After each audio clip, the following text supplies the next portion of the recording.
بسم اللہ الرحمن الرحیم۔ السلام علیکم محترم ناظرین و سامعین، ڈاکٹر جاسمین طارق کی طرف سے خوش آمدید۔ آپ دیکھ رہے ہیں نور چراغ۔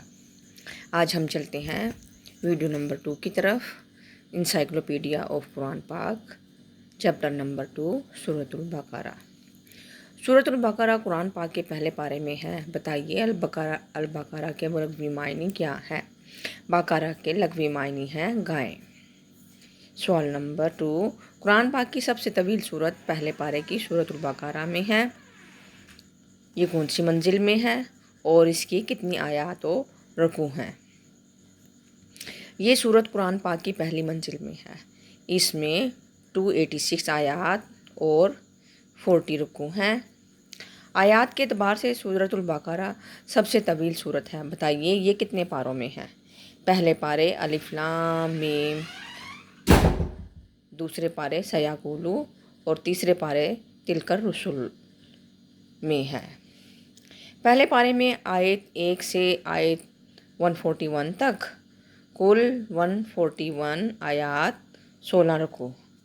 دوسرے پارے میں آیت 142 سے آیت 112 آیات۔ تیسرے پارے میں آیت 254 سے آیت 286 تک کل 33 آیات 8 رکوع۔ نیکسٹ کویسچن، سورۃ البقرہ میں سب سے پہلے کس نبی کا ذکر آیا ہے؟ سب سے پہلے حضرت آدم علیہ السلام کا ذکر آیا ہے۔ بتائیے کس سورت کا اختتام دعا پر ہوتا ہے؟ سورۃ البقرہ کا۔ آیت 286، انت مولانا فانصرنا علی القوم الکافرین۔ نیکسٹ کویسچن، سورۃ البقرہ میں ایک نبی کے 100 سال مردہ رہنے کا واقعہ بیان ہوا ہے، نام بتا دیں۔ سورۃ البقرہ کے رکوع 35 آیت 259 میں کہا جاتا ہے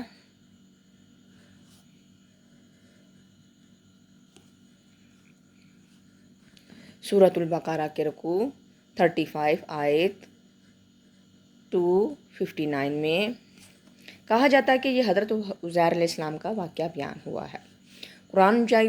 قرآن مجید کی کس سورت کی آخری 3 آیات شب معراج کے موقع پر حضور صلی اللہ علیہ وسلم پر براہ راست نازل ہوئیں؟ سورۃ البقرہ کی آخری 3 آیات۔ نیکسٹ کویسچن، سورۃ البقرہ کہاں نازل ہوئی؟ اس کا دور نزول بھی بتا دیجیے۔ مدینہ میں اس کا زیادہ حصہ 1 ہجری اور 2 ہجری میں، جبکہ چند آیات میں بعد میں نازل ہوئیں۔ سورۃ البقرہ میں حضور اکرم صلی اللہ علیہ وآلہ وسلم کو کن ناموں سے پکارا گیا؟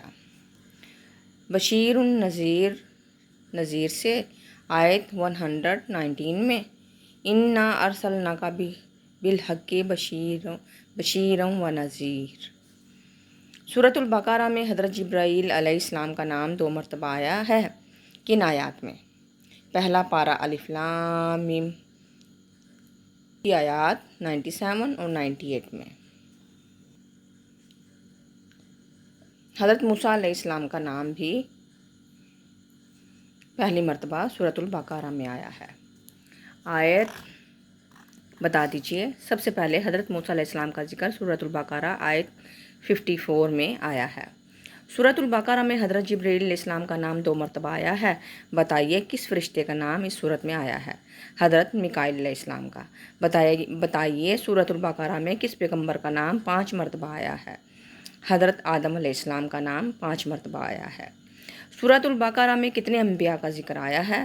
11 نبیوں کا، حضرت محمد مصطفیٰ صلی اللہ علیہ وآلہ وسلم، حضرت آدم علیہ السلام، حضرت ابراہیم علیہ السلام، حضرت یعقوب علیہ السلام، حضرت داؤد علیہ السلام، حضرت سلیمان علیہ السلام، حضرت موسیٰ علیہ السلام، حضرت اسحاق علیہ السلام، حضرت اسماعیل علیہ السلام، حضرت عیسیٰ علیہ السلام اور حضرت ہارون کا۔ مشہور آیت الکرسی قرآن پاک کی کس سورت میں ہے؟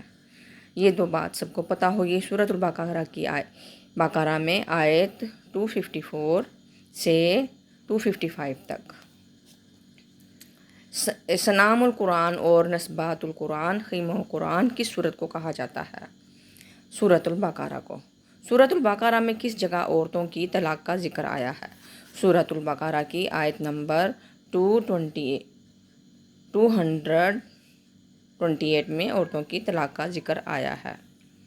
حج اور روزے کا ذکر سب سے پہلے قرآن پاک کی صورت میں آیا ہے۔ سورۃ البقرہ آیت 196۔ حج کا ذکر اور روزے کا ذکر آیت 183 میں آیا ہے۔ قرآن پاک کی کس صورت میں سب سے زیادہ احکامات دیے گئے ہیں؟ سورۃ البقرہ میں۔ قرآن پاک کی کس صورت کو آیت استقرار کہا جاتا ہے؟ سورۃ البقرہ کی 173ویں آیت کو۔ ترتیب نزول کے لحاظ سے سورۃ البقرہ 28 قرآن پاک کی موجودہ ترتیب میں نمبر بتا دیجیے۔ قرآن پاک کی موجودہ ترتیب میں سورۃ البقرہ دوسرے نمبر پر ہے۔ سورۃ البقرہ میں کل کتنے کلمات ہیں؟ اس میں سدوں کی تعداد بھی بتا دیں۔ اس سورت میں 6212 کلمات ہیں اور 26792 حروف ہیں۔ اس میں کوئی سجدہ نہیں۔ سورۃ البقرہ کی وجہ تسمیہ بیان کریں۔ بقرہ کے معنی گائے کے ہیں۔ اس سورت کے 8ویں رکوع میں ایک واقعہ کا ذکر ہے جس میں بنی اسرائیل کو اللہ کی جانب سے گائیں ذبح کرنے کا حکم ہوا، اس لیے بطور علامت اس سورت کا نام البقرہ رکھا گیا۔ سورۃ البقرہ کی نشان نزول کیا ہے اور اس میں کن لوگوں سے خطاب ہے؟ حضور پاک صلی اللہ علیہ وسلم کے مدینہ منورہ تشریف لانے سے مسلمانوں کو یہود اور منافقین کا سامنا کرنے کے ساتھ معاشرتی مسائل سے بھی واسطہ پڑا۔ تمام مسائل کا حل پیش کرنے کی غرض سے یہ سورت مبارکہ نازل ہوئی۔ اس میں یہودیوں سے خطاب ہے۔ تو ناظرین، یہ تھی آج کی ویڈیو سورۃ البقرہ کا انسائکلوپیڈیا۔ امید ہے آپ کو یہ بہت پسند آیا ہوگا۔ اس کو لائک، شیئر اور سبسکرائب کریں اور اپنی قیمتی رائے سے ضرور آگاہ کیجیے گا۔ اپنا بہت سا خیال رکھیں۔ اللہ حافظ۔